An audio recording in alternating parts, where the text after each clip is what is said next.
just having the little goals that you can, the achievable goals that you can work towards makes getting there seem so much easier. Like That if you have like a big plan of writing a book, like you want to write, I don't know, 10,000 words or something, that just looks at you and you're like, oh my God.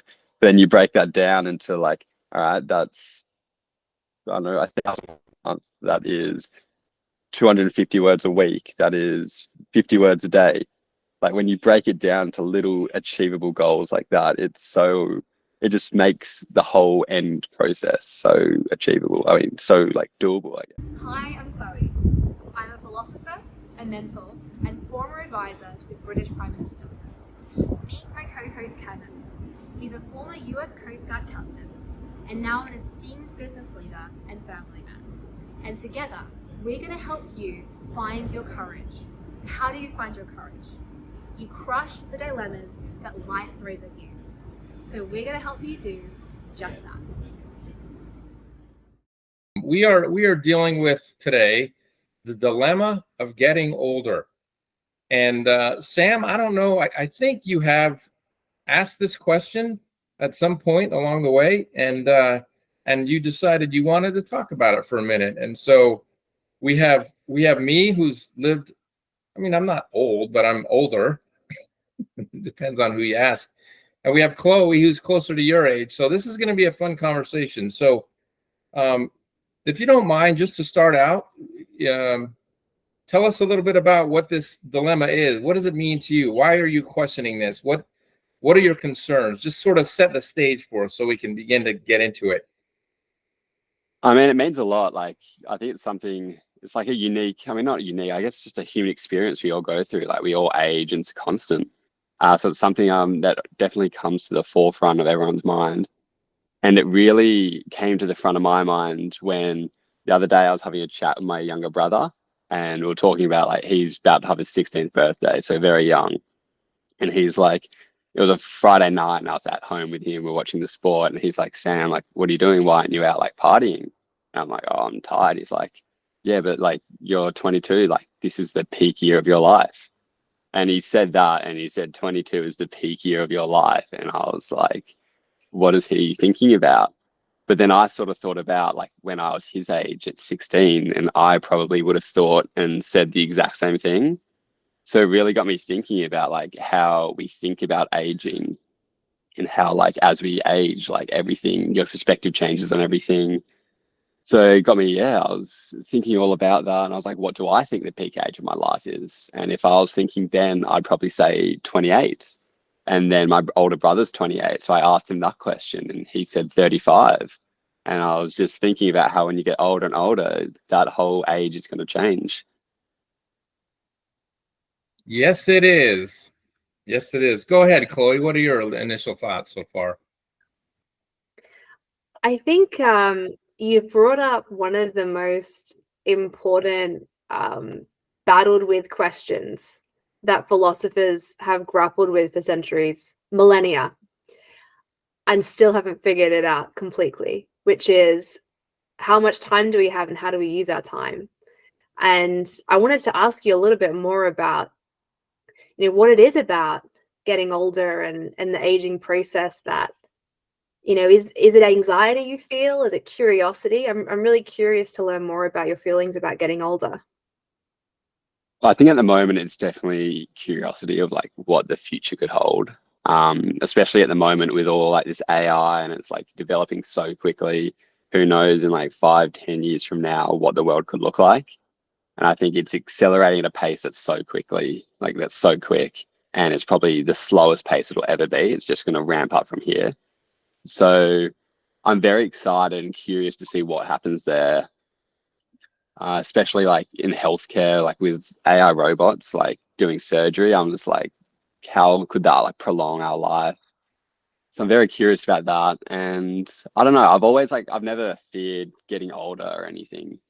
So I think I'm definitely like looking forward to, I don't know, getting a bit more, I wouldn't say independence the right word, but like being able to just go live at home, or sorry, live out of home, just move overseas if I wanted to, go to a career overseas, and now not finally have to be like around at my hometown, having to be with my parents or anything like that. Wow. Yeah, there's a lot of good stuff here. And I'm gonna jump right to the end, and then we can fill in the middle as we have this conversation. So first of all, I can relate to everything that you've said, Sam, because I remember when I was, don't hold me to this exact number, but when I was about 15, I think my mother and father, they're about the same age. They were about 40. Um, and I remember looking at my 40-year-old parents and going, they are older than dirt. I mean, they are so old that they're going to die soon. I mean, and their life is over. They weren't thinking that, but I was thinking that about them. And so I'm about the age of your younger brother. So now that I'm well beyond that age, I can tell you um, honestly, and Chloe and I were talking about this a little bit on a phone call we had a couple days ago. Things really do get better and better and better as you get older. Uh, so long as you have the right mindset, and it's not something to be afraid of. It's something to embrace. It's like watching a child grow up. You love each stage of the child's life as it gets older and older and older, and you don't, you think you're like, well, stay this age forever. No, because the next stage is even better. And the next stage after that is even better than that. And it just keeps going. And so that's kind of like the way it is with getting older. And there are many people who fear it. There are many people who walk around thinking that, yeah, your body wears out, your brain goes bad. And, that stuff happens eventually. Time catches up with all of us. But you don't have to let it catch up before it's time. You can live it. So what do you think, Chloe? I totally agree. And I think life gets better and better. It really does. And what's interesting about this conversation is I was reflecting on my feelings of aging at a younger age. So the messages I received when I was a teenager, when I was your age, is that, youth is this amazing time of your life. It's, as your brother says, it's the best time of your life. It's never getting better than 22. Oh my gosh, my life is so much better than when I was 22. 22-year-old me would love my life and think that it's awesome. So I think the message that we receive, I don't know where we receive it, by the way. I'm not going to blame society for whatever reason. There has been this obsession with youth and this idea that at a certain age, it's all about like decline.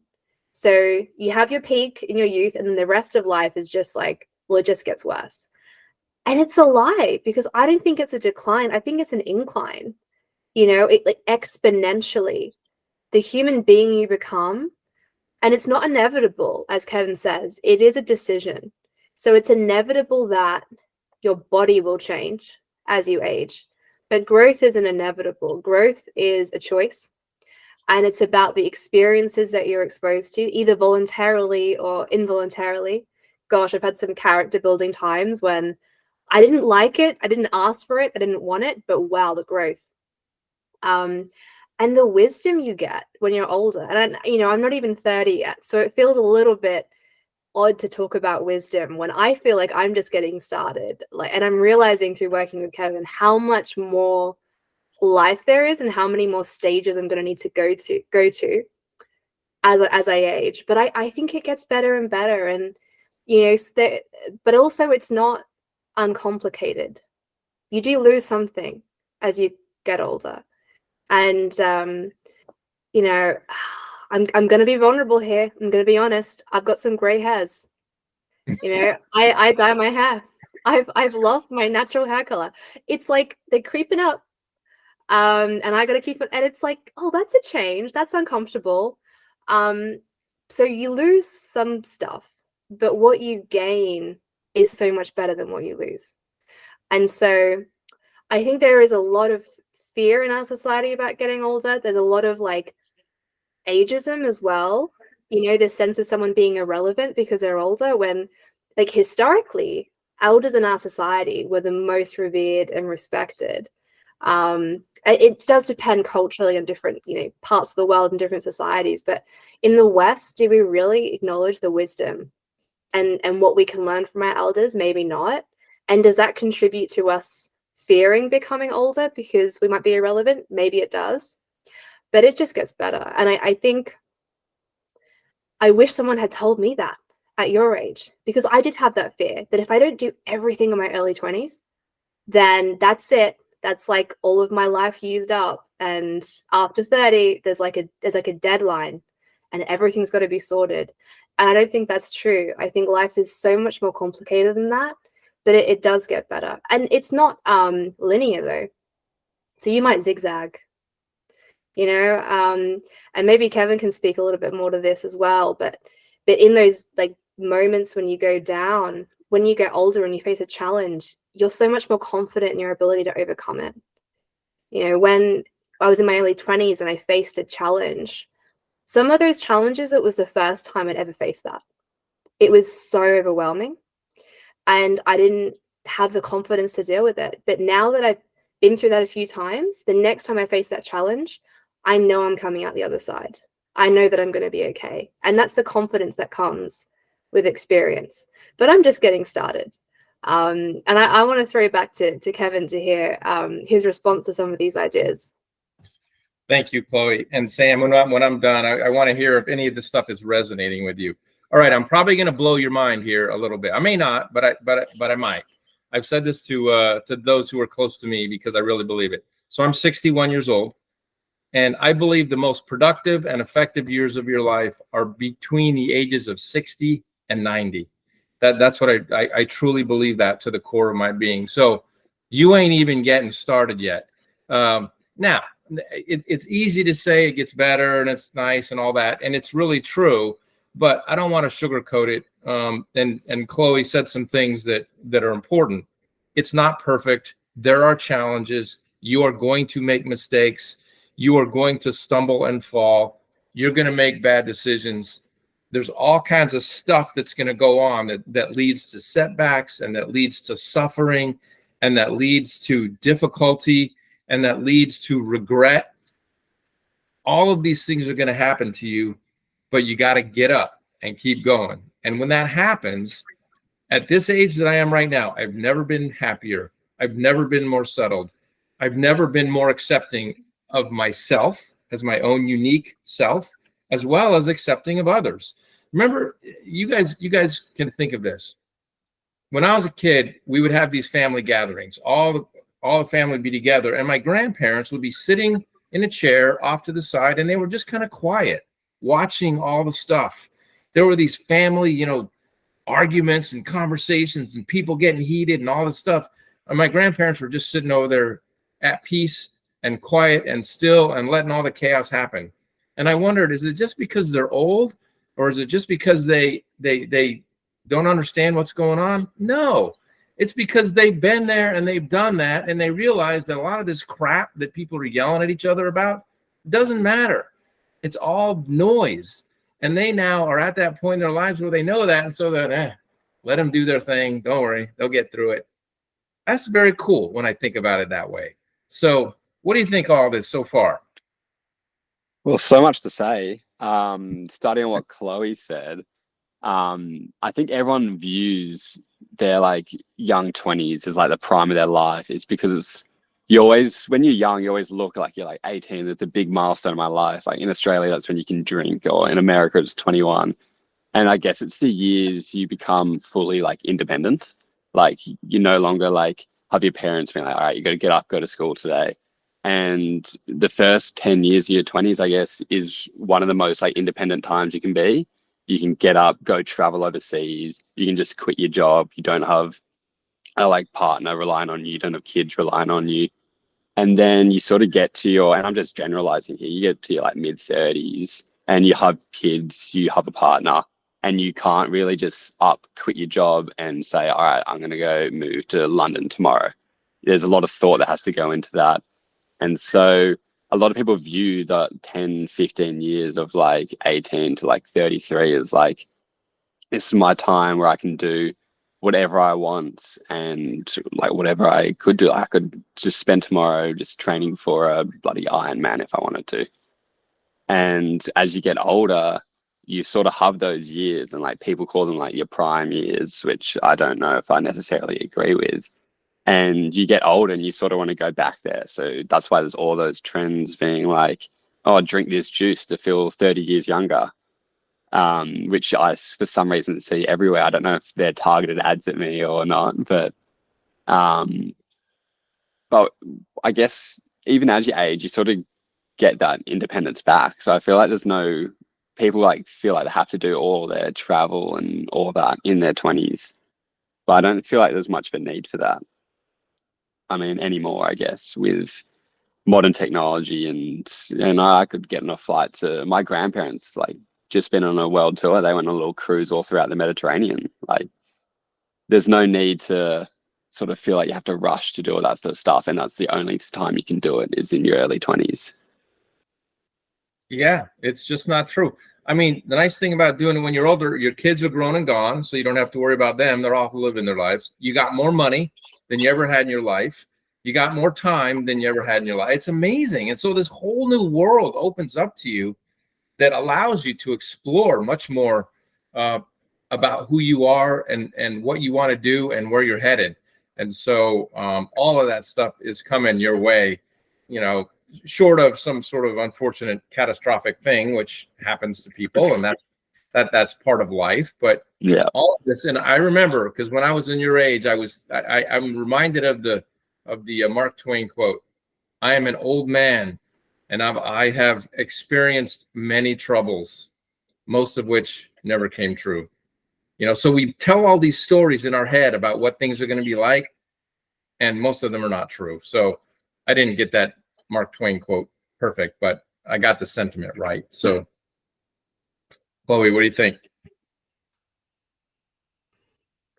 Yeah, I'm really interested to hear you talk about the life stages and the pressure, because I feel it too. I feel it too. I feel the sense of especially like thinking about parenting, becoming a parent, right? I've got to get everything out of the way first, because then when I have kids, my life is going to be over. And there are all these films and TV shows dedicated to like making you think that it's the worst thing in the world to have a family sometimes. I'm like, you know, I'm sure it's more balanced than what I'm seeing on the screen, because I see like parents that are happy and fulfilled and like love it. But first of all, there is no obligation.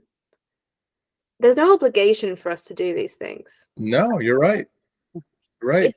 And yet we still choose to do them. Or many of us do. And that makes me curious about, well, what is the magic in that? That just we keep coming back to this desire for companionship, for partnership. You know, marriage is and partnership is like one of the most consistent anthropological you know, practices across all societies and human history. What is it about that we keep coming back to it, even in our free liberal society where you don't have to partner up with someone? And you know what I've discovered is when you do meet someone and partner up with someone, I'm getting married in a few months, there is a sacrifice. Like you sacrifice well, all the other possibilities of the other people. You are no longer 100% independent because all of your actions impact this other person. And suddenly they're a part of your decision making. So you sacrifice something. But what you gain, in my opinion, is so much bigger than the sacrifice. And Yeah. and I spent my 20s, you know, running around, doing all kinds of things, going on TV, working in politics, loved it. And I've had many moments of real joy in my career and in travel and incredible experiences. And none of them compare to the elation and the joy that I feel in the love that I have for this person that I'm marrying. Yeah. And that might sound a bit cheesy to say on a character building podcast, but I'm just being honest with you about that. And you know, and I didn't expect that. I always thought little Chloe, she wanted to take over the world and be very important. And I'm sure I still will, but I care a bit less about that now that I've experienced like the joy of being in a partnership. So I understand why it feels like an ending of something to progress to a family unit in your 30s or whenever you do it, but it's also a beginning of something new. And I think there's great joy within that, as well as the freedom that you give up. But it's your choice, and you get to decide. And you might feel differently about it, or you might not, and it's all on you. But I wish I knew when I was younger that life, first of all, life gets better, and second of all, you have so much more than your 20s to figure it out. You know, even through parenthood, and I'd love Kevin to speak on this. I don't think you lose your personhood.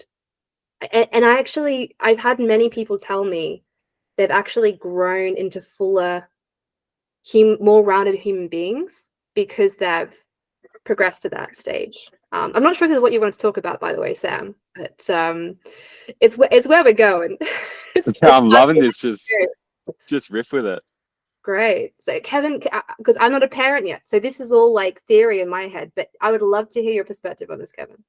Okay, so this is great stuff. By the way, thank you guys because every time you guys talk, I learn something as well. So I'm learning just as much from you as you are from me. And I wish I had listened this and had these kind of conversations when I was your guys' age. But Chloe, to sort of maybe describe and answer some of the questions you had. Yes, life has seasons, and the seasons come with particular types of activities that once they're done, they change and they're never the same again. And so, yeah, you're moving into this phase right now where you're getting married, and you're realizing just the incredible growth and the depth of love and what it can mean to have an intimate relationship with somebody. And that is amazing. And that I believe that comes from, I think it's divine. I think it's innate in our creation of us as beings, that God created us to be social animals and to understand this concept called love. And so it's always there. It's instinctive to us to want to do that. But yeah, and you move into the parenthood stage. And the thing that's amazing about being a parent is that child is completely, totally dependent on you. That child dies without you doing all the things you're supposed to do. And oh, by the way, there's no manual to go pull off the shelf and say, what do I do in this circumstance? You just got to figure it out. And you do. You know what to do. You naturally know how to respond to that child and play the game. And you know what? A lot of it, for periods of your life, that's what gets you up every day and keeps you going, because you know you have to take care of this child and you love doing it. There are exceptions, but generally speaking, humans in general, they will die, literally die, to take care of this child. They will sacrifice their own life before anything happens to this child. It's really pretty remarkable. And you may not consider yourself to be a brave, courageous person in this regard, but you would take a bullet for that child without hesitation, no problem. And it just happens. Then the child grows up, and you're kind of hoping and praying that the child goes on to live a decent life and is happy. That's quite honestly one of the biggest things. They go out and they start their own life, and then that you enter a whole new phase. Wow, I got money, I got time, all the things I said before. What am I going to do with myself? Now, you got to take care of yourself. That's very important. Let me summarize it with this, because I don't want to just keep talking. This I've learned. Life is not a destination. Life is a journey.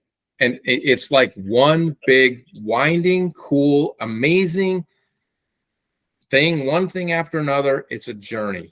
And so if you think about it that way, you don't feel like, when my daughter was younger, she had this saying, I don't know if you guys had it in Australia, FOMO. Do you know what FOMO is? Yeah, fear of missing out. Yeah. And she was like, always wanting to know, what am I missing out on? What am I missing out on? You're not missing out on anything. Live your life to the best of your ability. You've been given this day. The three of us on the phone and Ollie, who's gone dark on us, we have a choice about what we're going to do with this 24 hours. And we're on this amazing journey. Set some goals for yourself out there. Set some ideas about what your purpose is in life by taking some time to meditate on who you are, where you're going, and what you're doing, and then launch out on that journey. Is that helpful to you guys? It was very interesting. Wow. Yeah. I feel so motivated. I feel like I can go like conquer a country. Probably not a good thing to feel. I could go start a business.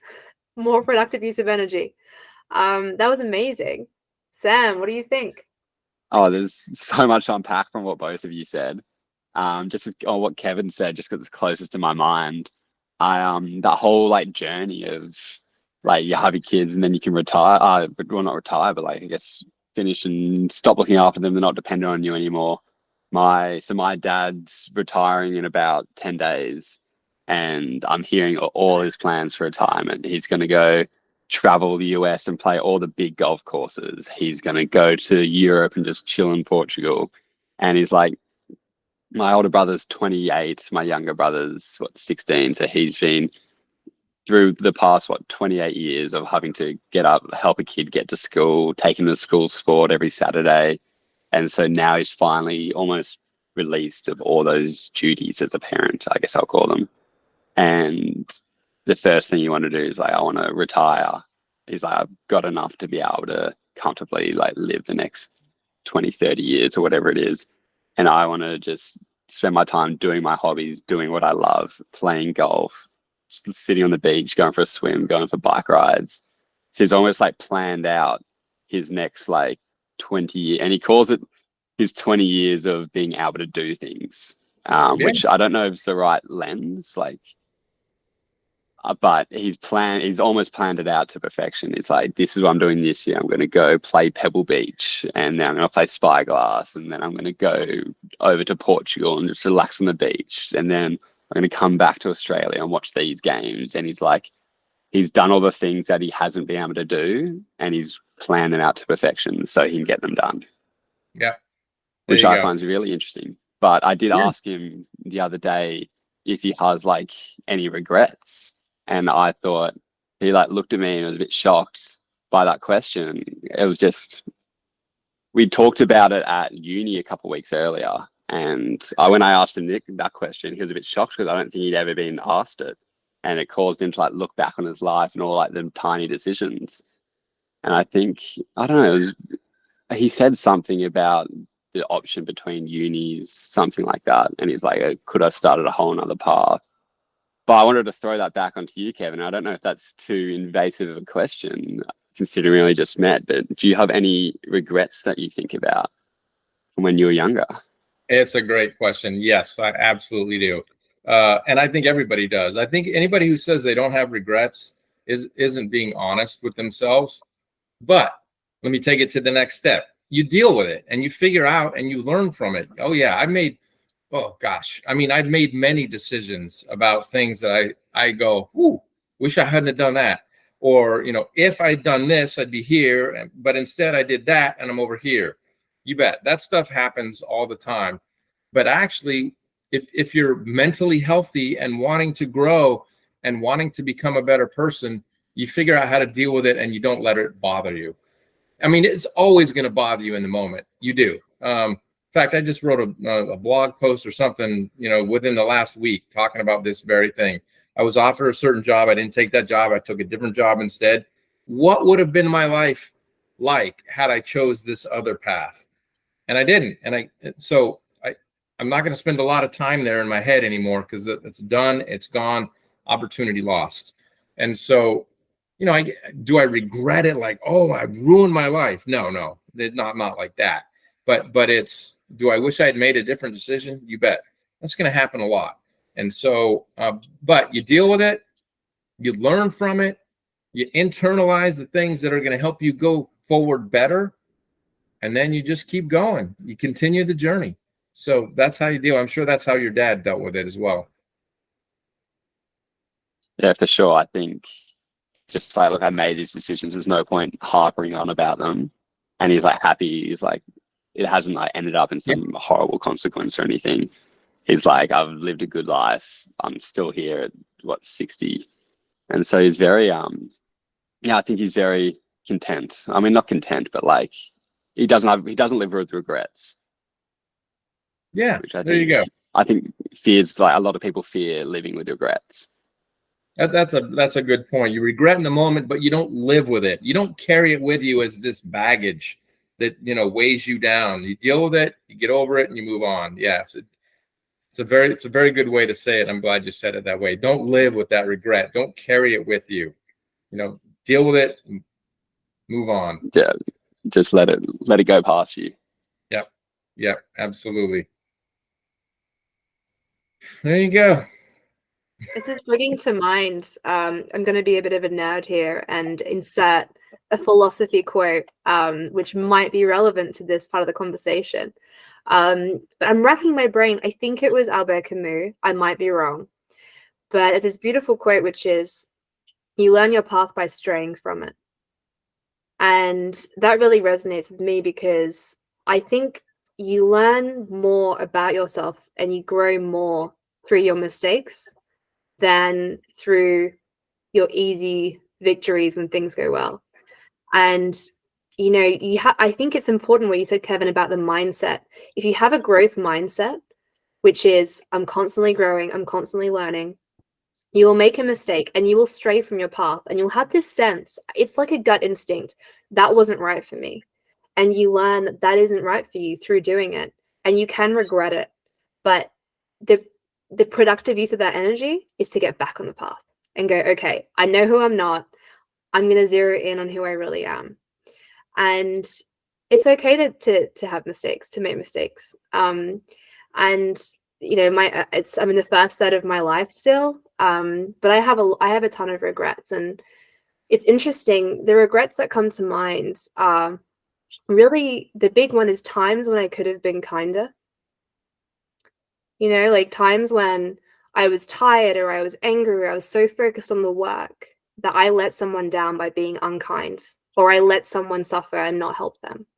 And that really motivates me to be kinder in the future.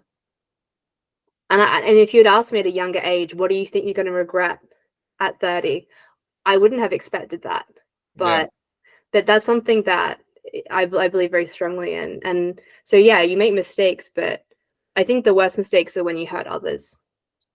Yeah, you're and right. Those are the biggest regrets, I think. Yeah.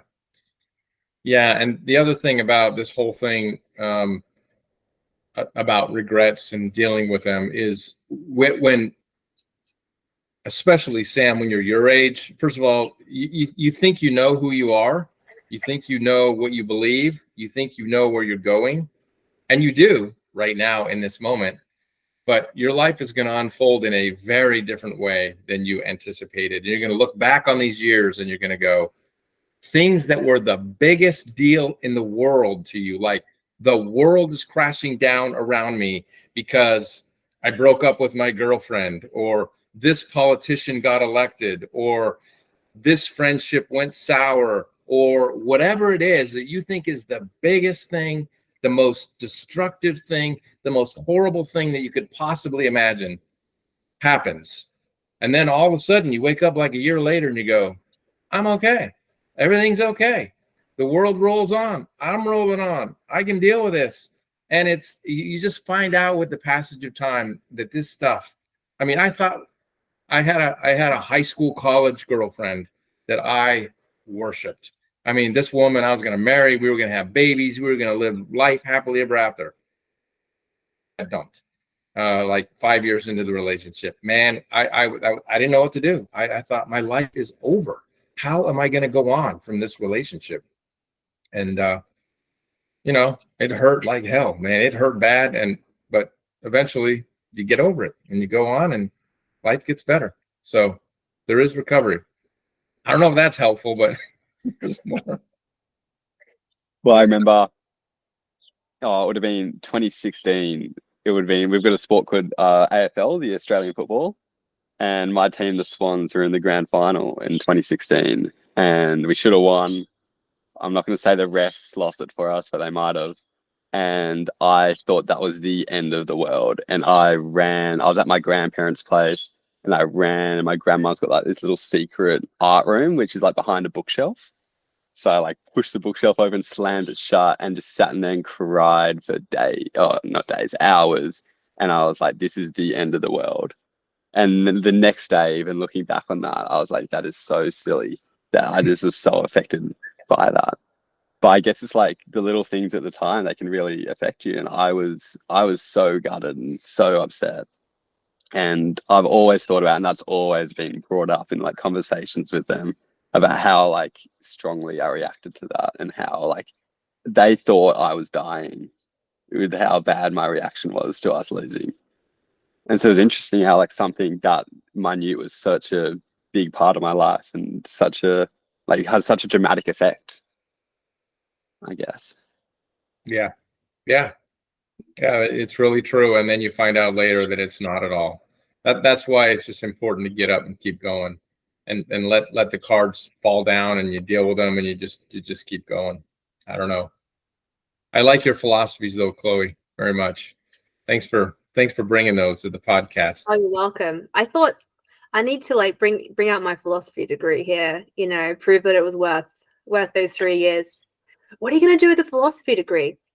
I'm going to do a podcast. That's I right. wish I could go back in time and tell those doubters this degree will be worth it because I'm going to add value to Sam and Kevin in 2024.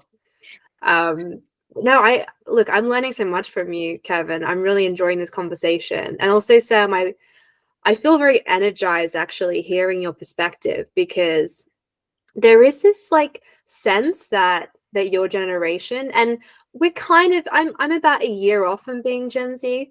So I'm technically a millennial. So I'm on the upper end of your generation, Sam. But there is a lot of talk about it being like this is not a resilient generation. They're not strong. And I think that's actually not true. I think your generation faces unique challenges and also has been through some very unique years, particularly with COVID and the impact on missed schooling and youth unemployment, and missing out on some key experiences in your younger years. I think this is a resilient generation. And I think we talk young people down so much. But I'm a youth coach. I work with teenagers, and all I see is all this creative potential and energy. Yeah. And so it's so encouraging, Sam, to see you with your, thinking deeply about your life and joining a podcast to talk about, philosophy and character. I think it's awesome. And I think you're a great advocate for your generation. Like you're like one of the poster boys, I think, of Oh, why you are actually a resilient generation and you will do amazing things. But you do face unique challenges. And I would love to hear your perspective on, I think this might be the difference in the generations. And like there used to be a life path and there was like a structure behind it. So if you do all the right things and you get a good job or you go to college and you get married, you'll be able to afford a home and you'll live like a good life and you're taken care of.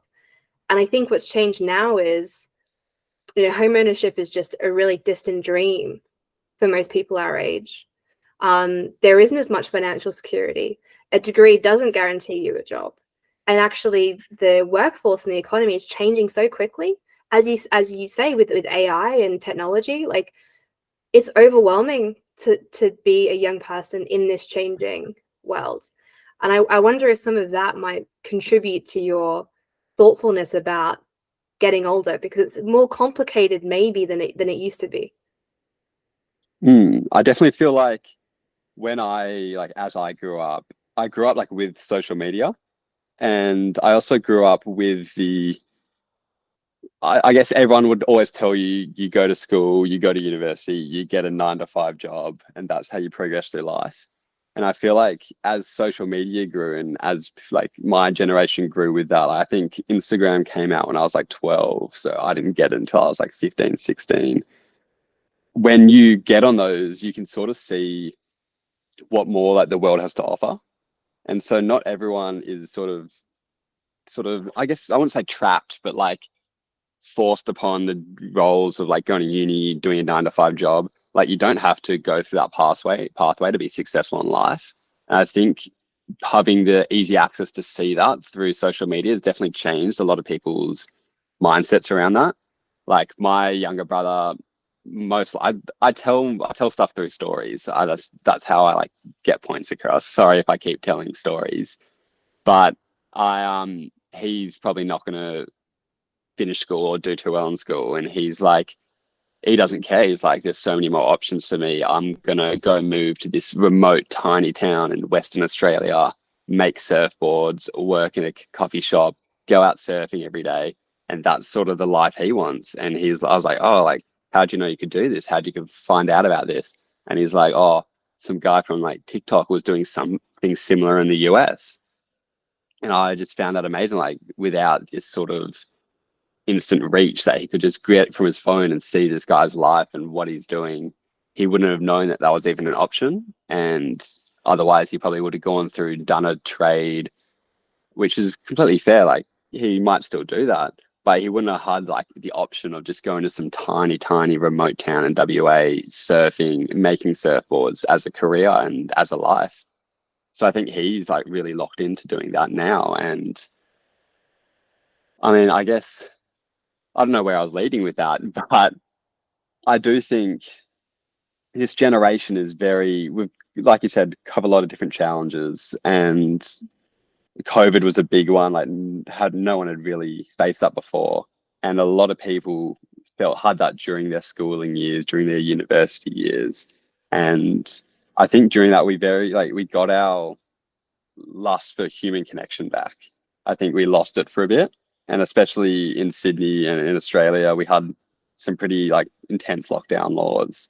And I remember I couldn't go out and see any of my friends for months, and I was sort of stuck FaceTiming them, like doing on those little weird online games, and just had a lust to go back to see them, go kick a footy in the park with them. Um, and then, yeah, we were just thankful we had the technology to be able to keep up with each other and track what's going on. And so during those years, oh, I'm just rambling on, but um, during my 20th birthday, like on the day, I was just scrolling through TikTok and I came across a thing called the 30 things I want to do before I hit 30. And I was reading through that, and that inspired me to do my very own. So at that age, at 20 on my birthday, I wrote a list of 30 things I wanted to do before I was 30. And I was looking through them a couple of weeks ago, and it was just such a diverse array of the most random things. But I was scrolling through and ticking off them, and I was like, I've done 5 of the 30 things already. And thinking about that, I was like, I wasn't even like trying to do those. They just came across in my life. And so I'm very thankful that I sort of came across this on TikTok on my birthday and did it. Because now I've sort of got that little, I don't think I like strive to do many of these things, but it's very interesting to see how subconsciously I think I'm working towards them all. Yeah. So you remind me something real quick. I just want to, one of the things I say all the time to people that I'm around, have a plan and work your plan. Have a plan, work your plan. So that's what you did. You had a plan. You have a plan for the next 10 years of your life, and you're starting to work that plan. That's actually one of the keys to life is, if you want to end up someplace, you have to, first of all, decide what that place is. So have a plan, put it out there. What is the desired end state that you're after? Then work your plan every single day and watch what happens around you. It's amazing. It really is amazing to watch it unfold. So a couple other things real quick. I agree. You guys have more challenges, different challenges than any other generation that has come before you. But you know what? It's the same stuff over and over again. Every generation has its own kinds of challenges. My parents had World War II, followed quickly by Vietnam. Their parents had World War I. My generation had the bringing in of the information age. When I went to college, there were no computers. We had to write all of our papers by hand and actually spell words correctly ourselves or look them up in the dictionary. That's how I went through college. And then all of a sudden, boom, within a matter of years, all this stuff came at us, and we were like so disoriented. And everybody's like, how can we keep up with this? And the technology that was coming into our lives was nothing compared to what today is. And the pace of it was fast to us, but way slower than it is right now. So that's what I mean. Human beings are resilient. Human beings, if there's one thing that you can look back at human history through all of the ups and downs and all arounds, who keeps coming out of it? Human beings thriving and growing and learning. and evolving and getting better. That's what it's all about. And you guys will have kids, and there'll be other challenges that you never saw coming. So it's just part of the natural cycle of life, and you should embrace it. It's not always going to be easy. It's not always going to be fun, but it is what it is. You just got to accept it. I say these things and I laugh at myself. Wow, you old goat. What you say is amazing. Our silence is just, we're taking it in, Kevin. We're just getting a great coaching session. I'm feeling coached. I'm supposed to be one of the coaches, but I'm just getting coached today, which is awesome. And Sam, I love the list. I really love that. And actually, when I was thinking about, what I could recommend after the podcast, and because a lot of this is about time, isn't it? It's about how we use our time so that it's ours and we don't lose it. And something that I've learned is, I've always been a warrior. I've always been anxious. I've always been so anxious about reliving past experiences and wanting to control the future. And this is a result of pretty chaotic childhood where things happened that I didn't see coming. So it gave my brain this kind of psyche, this kind of pattern of always thinking what could go wrong all the time. And what I realized is, in that time of worrying and anxiety, I'm actually losing time when I could actually just be right here in my life, enjoying it.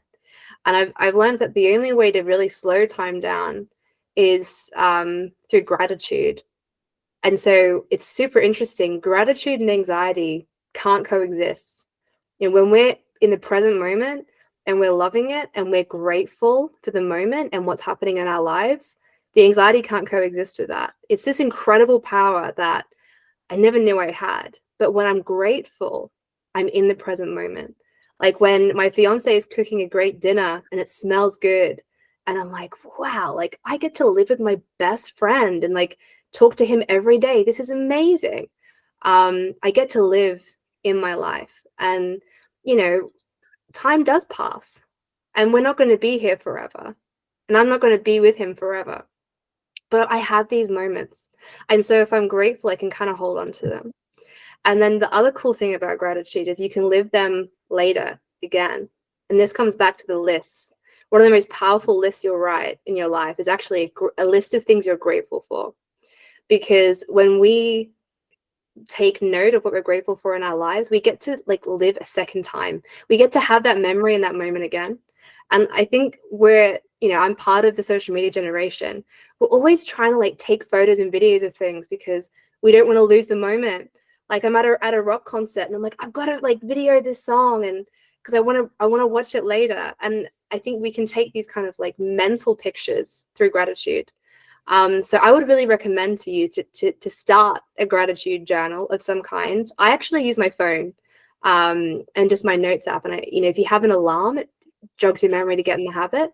But you'll watch how it'll just transform your days, because when you get into the habit, the next day you're actually looking for things to be grateful for, because you know that you've got to make the list later. And I can't explain it. It just slows time down and you're in the now. And you are still in your youth. You are still very young. So kind of be in that. Like it's great to plan, and you should plan, but also give yourself times to be grateful and present in the moment that you're at and all the good things that are happening. That would be my, from one youngster to another, here's how I'm learning to deal with the passing of time. Yeah, I mean, I'll give you a chance to respond to that, Sam. What do you think about what Kevin and I have been talking about? I mean, when you just said like write a journal of things you're grateful for, I tried to like think through, and I mean, there's all the obvious ones like having a roof over my head, being able to have food and water. But from that, I was just sort of stumped, and it's going to take me a while to actually think about like what am I grateful for, and I'm sure there's a lot of things that will come to my mind. But the fact I couldn't just list off like 10, 15, 20 things I'm grateful for really just stumped me right then. So I think it's definitely something I should sit down and write. And I'm sure like as I go to actually write it, stuff will come out. But I wasn't expecting when you said a grateful list. I thought, oh yeah, I'd be able to do that. And yeah, just quite shocked that I couldn't rattle them off just the top of my head. I'm grateful for this, this, this. So definitely something I might try, sit down and do after this and see how many I can list off. It's a challenge because our brains are not wired for it. We have to force it. Our brains are wired for threats. You know, our brains are like, that's why we remember mistakes. We remember bad things more than good things. It's so unfair. I'm like, why can't my brain obsess over the good things? So it's challenging because it doesn't come naturally, but you can really train your brain to do it.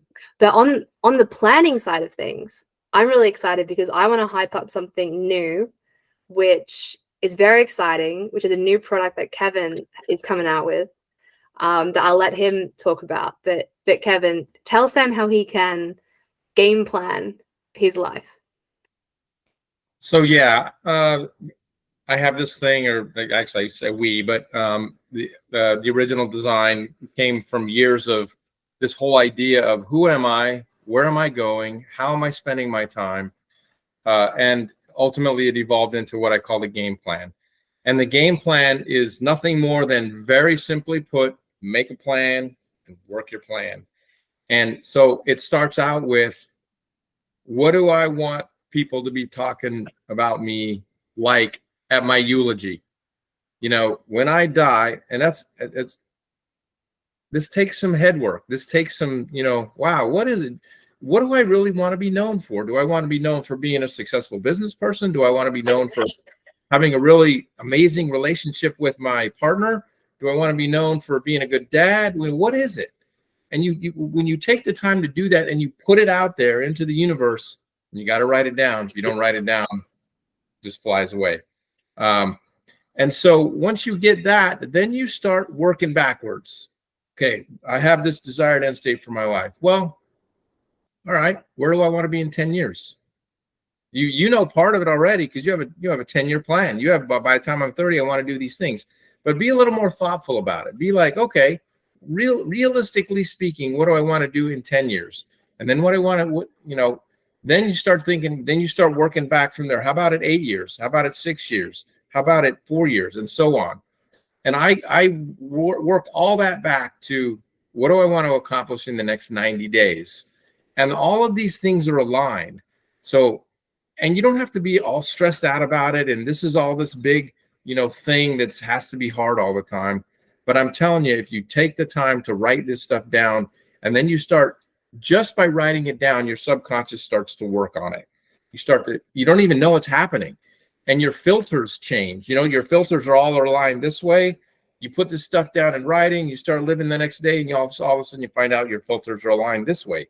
And stuff starts getting through, and you start seeing and recognizing opportunities and people and all this stuff that's out there that you've never seen before. And you're like, wow, I said that I wanted, I don't know, own a restaurant in 10 years because I really like that whole vibe. I like everything about, I'm just making stuff up here, but all of a sudden, all this restaurant stuff starts making it through to you.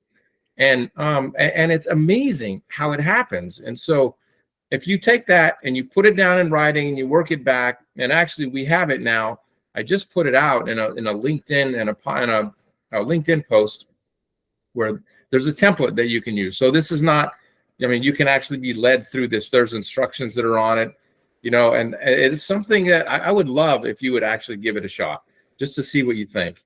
And, there's some hard work. And when I say hard, it's relative. It's not that hard to think in the early stages. But once you have this thing accomplished, completed, then it takes minutes per week after that to actually use and keep updated. I look at mine.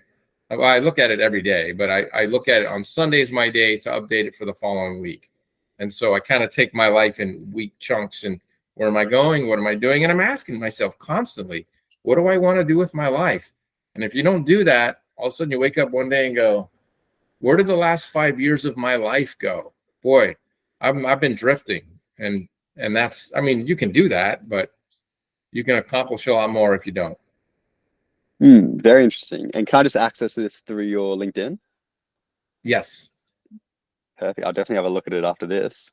Okay. But I think writing stuff down is so powerful. Like just your subconscious, like, as you said, your subconscious works at things. Like with my list that I did, I wasn't like, I completely forgot about it for 2 years. And I think it was literally 2 weeks ago I looked at it and I had 5 things I'd done without even remembering they were on the list. I think just having them in the back of my mind and just slowly working towards them without knowing it was very it was quite cool to see. Like I'm 2 years into my 20s and or 3 years, I guess, and I've ticked off five of the 30 without even thinking about it. So now that I've got it more in the forefront of my mind and I can make little goals to work towards them, I'll be able to hopefully tick off all 30 in the next 8 years. Yeah, yeah, absolutely. Yeah, and I could give you many examples. I'll just give you one that worked for me. Is I decided at some point, I put down on this plan, I wanted to earn my doctorate, and so I decided I'm just going to chip away at it, and I did, and I was not one of these people that went all in, like because that's not just the way I've learned the way that I can work. I just have to chip away at things. I just got to keep chipping away at it, chipping away at it, chipping away at it. And I woke up a few years later and I said, "Wow, I'm done." You know, and it wasn't that hard. It was just I'm trying to think of. I had another example, but I lost. Oh, I wanted to write a book, and so I'm not the kind of guy that can sit down and write for 4 hours in a day. I just can't do it. It's not the way that my whole sort of body and mentality work. I have to have lots of stimulation and lots of different things throughout the day. Otherwise I get bored. And so I said, I'm going to commit to writing 30 minutes a day, 7 days a week. And I did it. And then I woke up like 18 months later and the book was done. And I was disciplined to do that. But that's the kind of thing. I made the plan. I put it out there. I wrote it down in my game plan. And then all of a sudden, I just started chipping away at it. And I woke up, and that's what happens. It's amazing. What do you guys think of that? Just having the little goals that you can, achievable goals that you can work towards makes getting there seem so much easier. Like if you have like a big plan of writing a book, like you want to write, I don't know, 10,000 words or something, that just looks at you and you're like, oh my God. Then you break that down into like, all right, that's, I don't know, 1,000, that is 250 words a week. That is 50 words a day. Like when you break it down to little achievable goals like that, it just makes the whole end process so achievable. I mean, so like doable, I guess. That's it. That is exactly right. 30 minutes a day. It's all it took. And it's longer than it probably should be. Now I got to figure out how to edit it down because there's too much. There's too much in there. That's a good problem to have. Definitely better too much than too little. You bet. Absolutely. Anyway, this has been fun. I have enjoyed this thoroughly. And let's see. Yeah. Chloe, I wanted to comment a couple times, and then I'm done. I'm going to be quiet. You said two things that I really like. One is if you're not really focused on where you're going and what you're doing, you're losing time. That's really true. That's a very true statement, and I'm glad you said it. And I like the way you said it. And the other thing is that if you live in the moment and you really enjoy it, and it ends up being a happy memory for you, years down the road, you get to relive it a second time or a third time or a fourth time because you replay it in your brain. That's powerful. That's amazing. Thank you for saying that. Yeah. Oh, thank you. I'm just a big believer in it because it's worked for me. It's not a perfect solution. I Right. still get anxious about the future. I have certain memories that still go around in my head all the time. But more times than not, gratitude is what gets me through and what centers me in the moment. It's like, what can I be grateful for right now? And usually it's a person or people, friends and relationships. And I think it's interesting, the act of writing down the goals and the specifics. I think having goals is really important, and especially those measurable goals that you can work towards bit by bit, because when you have a whole week where you've met every daily target, there's a self-respect for yourself of keeping the promises you make to yourself, that it's actually an act of self-love. I think discipline is a way of loving yourself, of self-care. as is very popular right now. Discipline is self-care. Yes, Doing the things that you said to yourself that you were going to do. Oh, it feels awesome. But the plan might change. Like, life will pivot you in different directions, and then you can pivot the plan. But keep working towards it. And I think I've been reflecting, Kevin, on just this experience of learning from you in this podcast and thinking, I don't think it's the specifics of the life events you've been through or that anyone's been through that makes great character. I think it's how you respond to them. And it's intentional, and character is built over time, and you really have to be intentional about the kind of character you want to have. And I think visualizing that for yourself in your future, Sam, what kind of attributes do I want at Kevin's age? I want to be wise like him. I want to have a kindness and a warmth. And, how do you get to have those virtues? You become more courageous by doing courageous things.